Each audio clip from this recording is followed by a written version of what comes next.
Marco Jansen যখন Kolkata Knight রাইডার্সের last batsman Andre রাসেলকে বোল্ড করলেন, তখন প্রীতি জিন্তা আনন্দে একেবারে আত্মহারা। তাকে দেখে মনে হচ্ছিল যে পাঞ্জাব কিংস আইপিএল এ আসলে চ্যাম্পিয়ন হয়ে গেছে।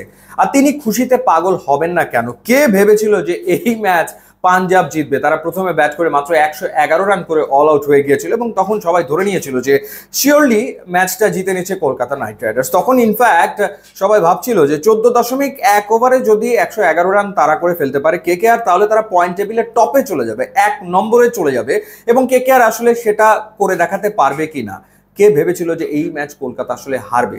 সেটাই ঘটেছে এবং ঘটেছে, যার কারণে তার নাম হচ্ছে ইউজবেন্দ্র চাহাল। ম্যাচের দৃশ্যপট চিত্রপট একাই তিনি পরিবর্তন করে দিয়েছেন। 3 ওভার বল করে তিনি 12 রান দিয়ে 4টা উইকেট নিয়ে নেন। চতুর্থ ওভারে এসে তিনি 16 রান দিয়েছিলেন এবং চতুর্থ ওভারে আন্দ্রে রাসেল তাকে 2টো ছক্কা মেরে ম্যাচটা জমিয়ে তোলার ইঙ্গিত দিয়েছিল ঠিকই, কিন্তু শেষমেশ আন্দ্রে রাসেল তিনি আর পারলেন না, তিনি হেরে গেলেন এবং কেকেআরও আসলে হেরে গেল।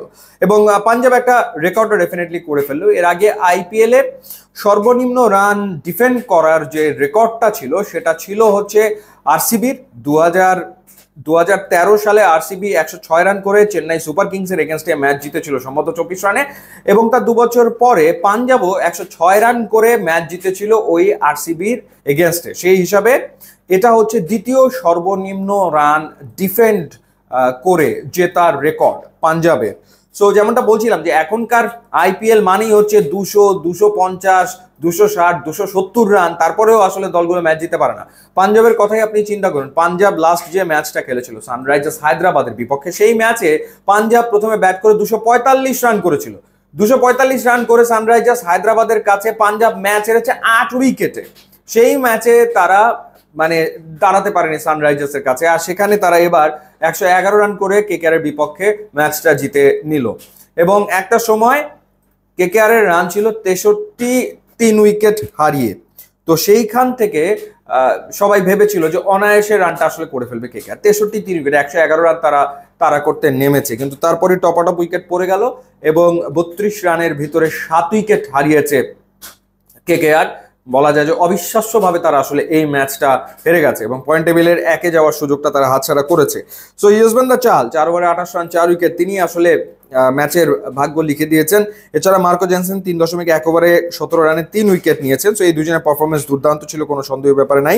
বাট আর্শদীপ সিং এর 3 ওভারও ভাইটাল ছিল, তিনি মাত্র 11 রান দিয়েছেন এবং 1টা উইকেট নিয়েছেন।